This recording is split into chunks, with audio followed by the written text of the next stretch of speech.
Marlene knows full well that our issue is not with pregnant women who might have difficulties. Our issue is with the whole concept of abortion on demand, which is what this referendum is about. The referendum is about abortion on demand, and Marlene Hassan has said herself in Parliament that the law as it stands is equal to abortion on demand. Would you like to comment?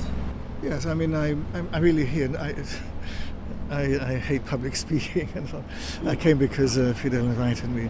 I haven't been following the politics or the newspaper or the BBC, but it is important to know from the Jewish point of view that abortion is taking a human life. The Jewish law permits it in order to save the mother's life, for instance, if the mother's life is in danger. In other cases it doesn't, and we have to understand that. This is a very, very serious question.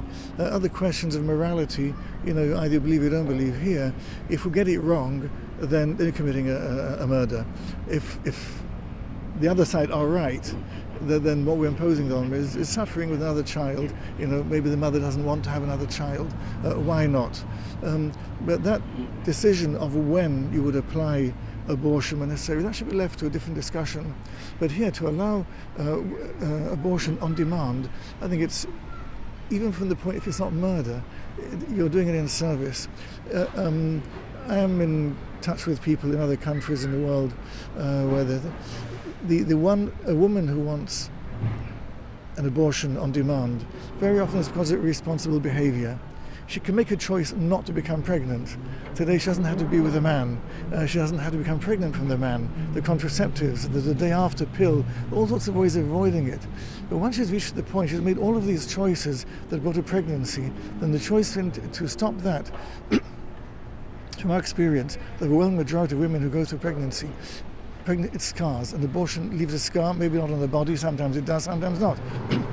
But the scar on her soul later on, emotions later on, she can have this niggling feeling, well, maybe I should have had that child.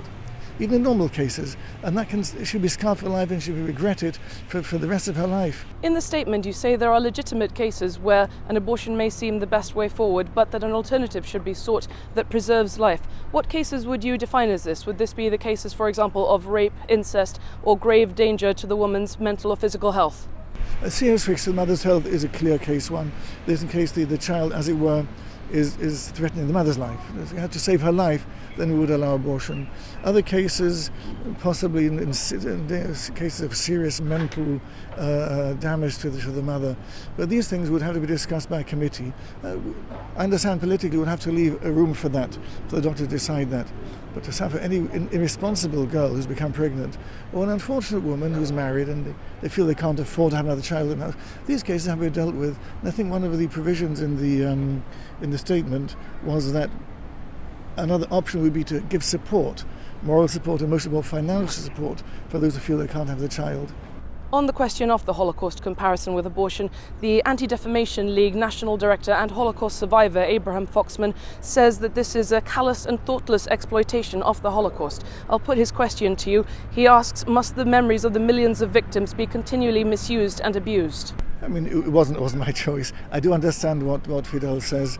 The Holocaust Memorial has taken the Holocaust away from a private Jewish issue to a humanistic issue. Something that's relevant to every single person, not because Jewish people, but because they are a human group who are singled out together with Rome and others as well, and the Slavs and many other nations that Hitler didn't like. So it has become a public event.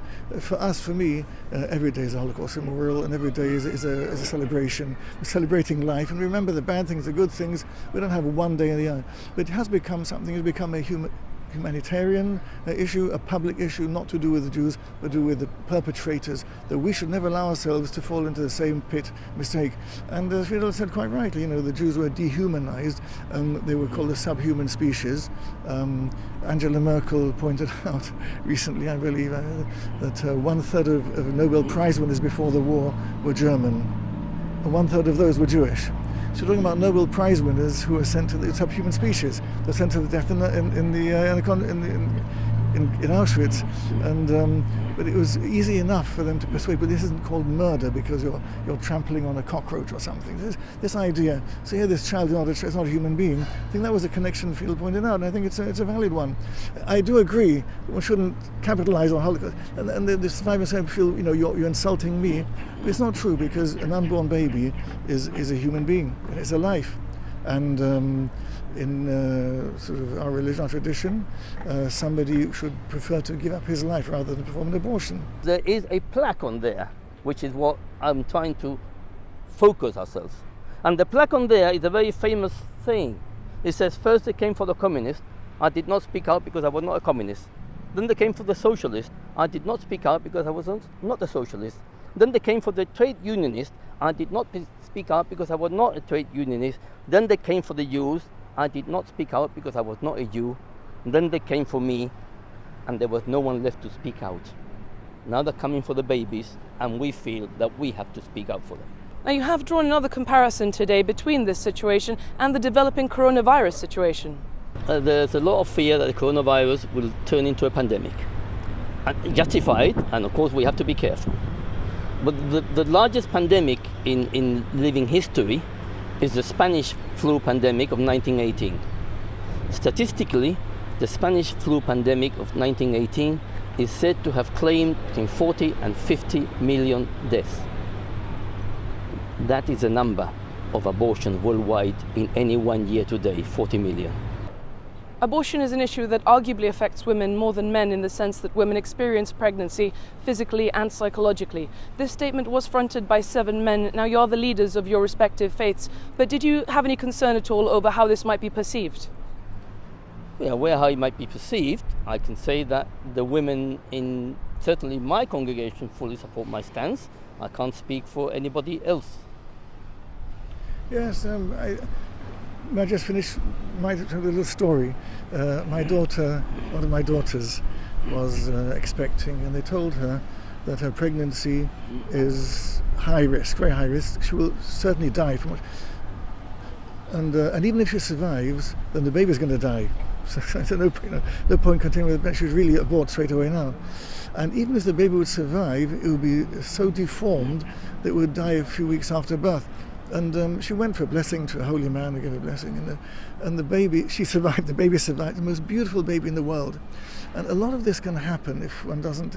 And we heard so many stories. And when she discussed with her friends, oh yes, the doctor told me the same thing. I went for a blessing, got a blessing. I went to a thing, and so much is happening. I think to allow this, to make it free for all, you can go there, knock on the door. I want to. The harm that is to be done is immeasurable. I say I really haven't done my background work on this. I'm a simple, humble citizen. But and if there's any doubt in anyone's mind out there that we should or shouldn't, that if you get it wrong our way, if you get the other, then you can just discomfort some people, and they may bless you afterwards for allowing that birth to proceed. And get it wrong the other way, committing a murder. And it's not a religious question, as was pointed out in the statement. It is a human question. Everyone agrees you cannot commit murders at will. And here you're committing a murder. Well, you can discuss that one, but you're either right or wrong. And I'm sure the people cleverer than me who say it's not a murder, and people cleverer than say it is a murder. That just can carry on. But the doubt, you'll never get out of that doubt. And to commit a murder because you are in doubt, that's not something you do. You can do other things if you're in doubt. You can lose a bet in money. You can do all sorts of things, but you don't. You can lose your spouse and all sorts of things you're not sure. But to commit a murder and you're still not sure, that is something that shouldn't be allowed.